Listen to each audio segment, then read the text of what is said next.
ఆకాశలింగమై ఆవహించరా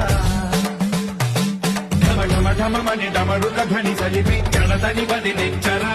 శ్రీవాయులింగమై సంచరించరా అణువణువున తన తనువున నిలిచి చలనమే కలిగించరా